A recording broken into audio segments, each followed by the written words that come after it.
So, hey guys, welcome back to New Digs, and it is mid-August, and we're here in my garden in the northwest corner, and got some gorgeous color in back of us. So, Yeah, it looks beautiful. yeah, Um, but we're going to talk to you about watering because we're in a little bit of a beginning of a drought. It's been yeah, a really dry summer.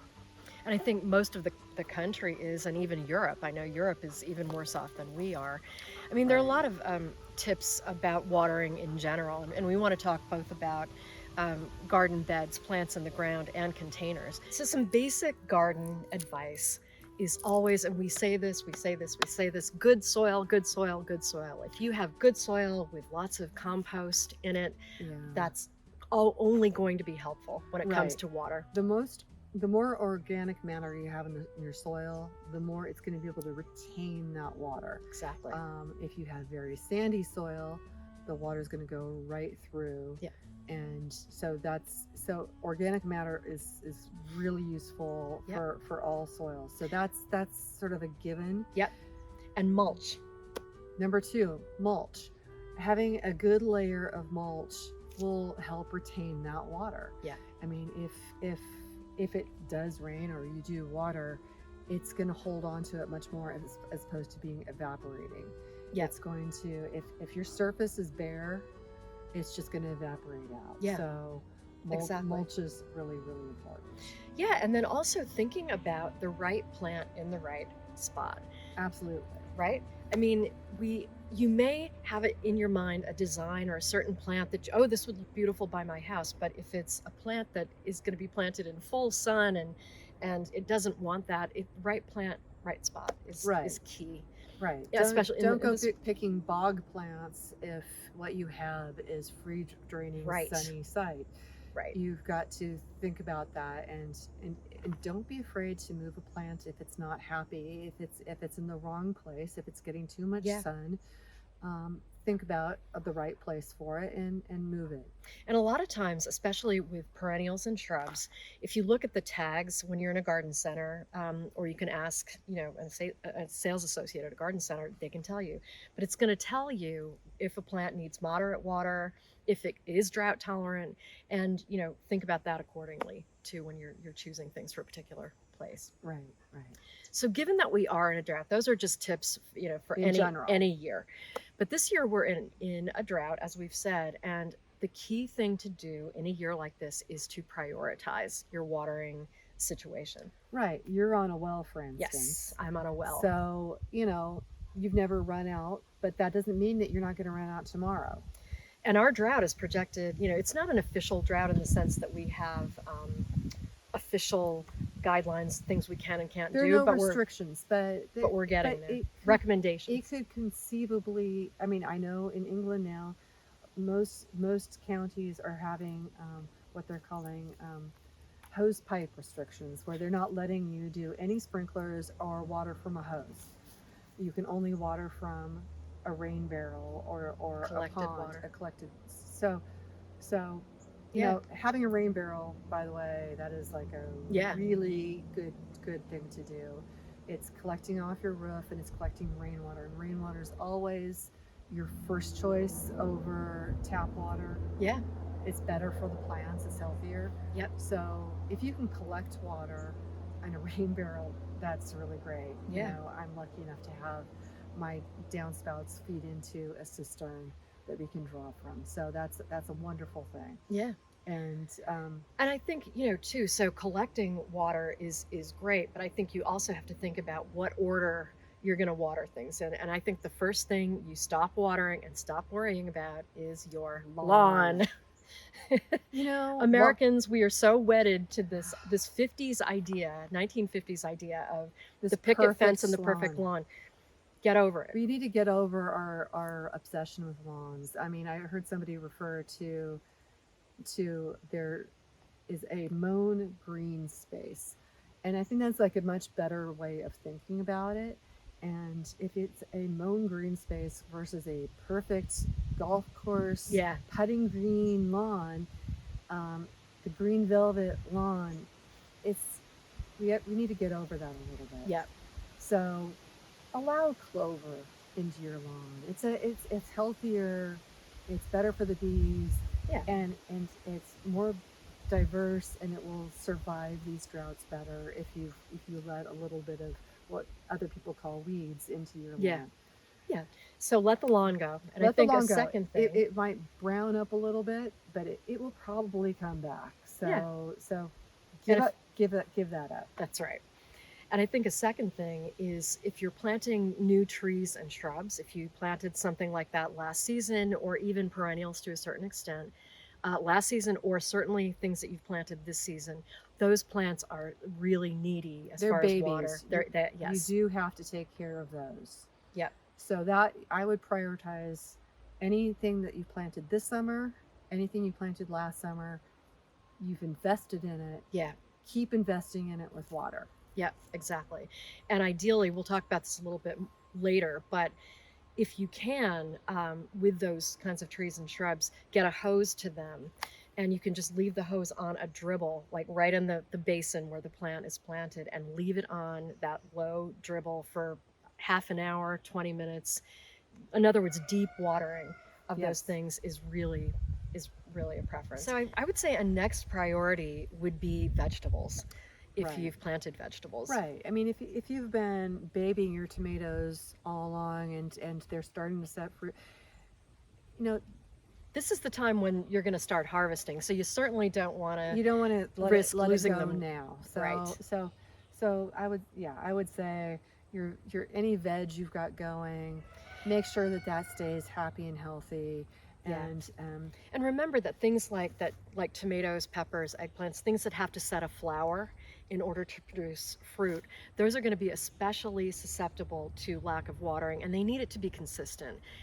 In tomatoes, especially, you'll start to see those cracks form sometimes, and that's yep, because inconsistent. inconsistent watering. So really, stay focused on the watering with the veg. Because if you don't, they'll start to become susceptible to diseases Yeah. and problems, and it will all be for naught. So Right, exactly. so And just a note too, if you're growing herbs with your vegetables, herbs generally tend to be much more drought tolerant. So that's something to think about in the future if we do have, droughts, that it's herbs can it's take true. more. I mean, Yeah. And I guess the last thing would be the ornamental containers. But at this point, you do remember that containers can't access water from anywhere except you. They're in a pot, it's a closed universe. So you do True. need to be watering those. And people who go on vacation and, for a month and come back and expect the containers to have made it, even in a non-drought season, it's just not realistic. So this is what we mean by having that commitment. right, and terracotta Yeah. and cast stone kind of things will dry out faster than a glazed pot. That's right. A small pot will dry out faster than a large pot. This is huge, guys. So If you have a 4-inch pot, you're not going to be able to go even one day without watering it in a typical summer. And people will Right. say, "I just want a small pot for my patio table," and I want it to be Go carefree. bigger. I want it to be carefree. I don't want to have to. And If you're doing a small pot, it better just be a cactus that's right. or a succulent or something. And right plant in the right pot. Same deal. Exactly. It's a so if you have a really sunny deck, there are annual plants, things like lantana, that you can read about on their tags that are more drought tolerant. Right. But just you have to be aware of that. right. And then if you still have water coming out of your well at that point, then Yeah. then by all means water the rest of your Yeah. perennial beds. Yep. It's just you when it's dire times and you've got limited water, Prioritize. you just gotta prioritize. Okay, so speaking of these how-to tips, just a couple of other things. In general, you want to hand water, and by that we mean with your pots, you may want to use a watering can and think about feeding them if they're starting to look a little bit peaked. Yeah, and they always say that the best fertilizer for your garden is the gardener's shadow. Yeah. I think there's something to be said for that because so we think hand watering is always the Yeah. best way to do it.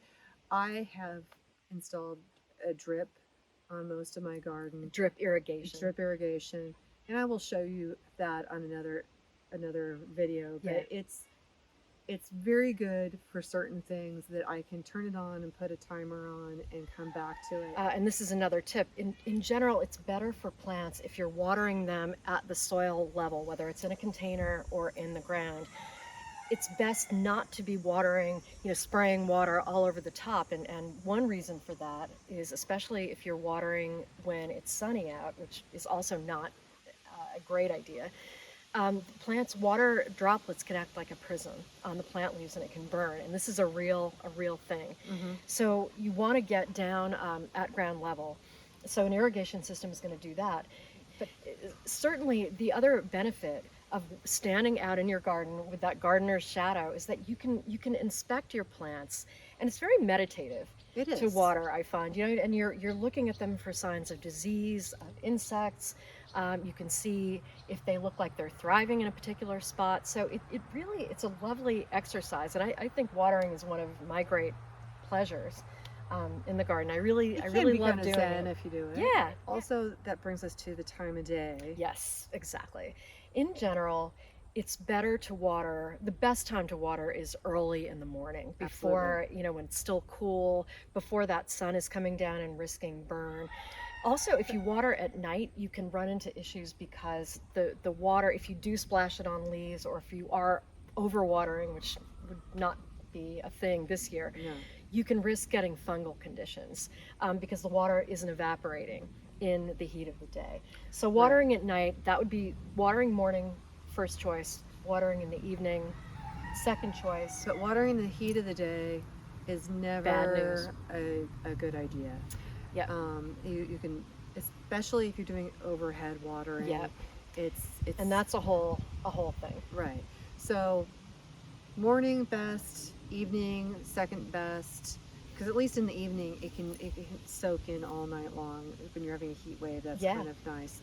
I guess one last point that we would make is watering is funny because sometimes looks can be deceiving, right? With whether something is a bed or a pot is in fact watered sufficiently or not. Right.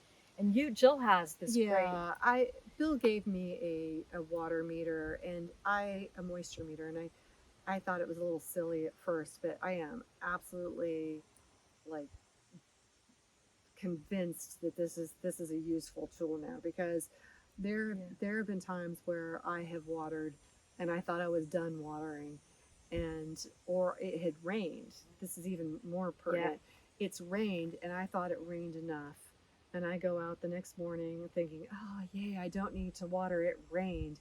And I stick that water meter in the moisture meter, and the first 2 inches of soil are not bad, and then you get down to where the root zone is, you put that thing down 6 inches and it's dry as can be. Yeah.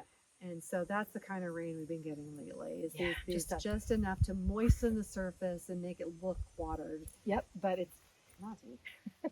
Monty's here. I think he's out of the shot, but Monty Dog is here.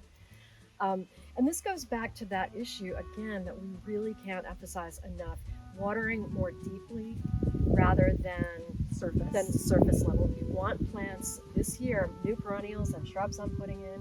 I want to water them sufficiently, but I don't want to overwater, because I want them to get those roots down in and tap the moisture that's deeper into the soil, so that if we have droughts in coming seasons, that plant is set up better to succeed, Right. because it's got a deeper root system. So Right. that's always your priority. Right. And just one other little aside is it's very tempting to go buy a lot of plants right now because they're starting to go on sale. So if you're Good point. if you're going to go plant something, dig a hole, fill that hole with water, let that sort of perk down, plant on top of that, and then water it again. Great idea. And always think, if you're planting something that's a 1-gallon pot, water it with at least 2 gallons of water.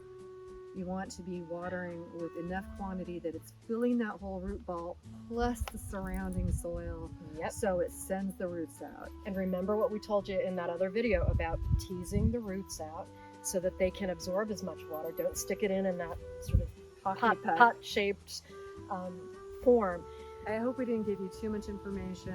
It's prioritize your water, right plant, right place, Water. mulch, Yep. Good water, soil. good soil, water deeply but less often. Yeah.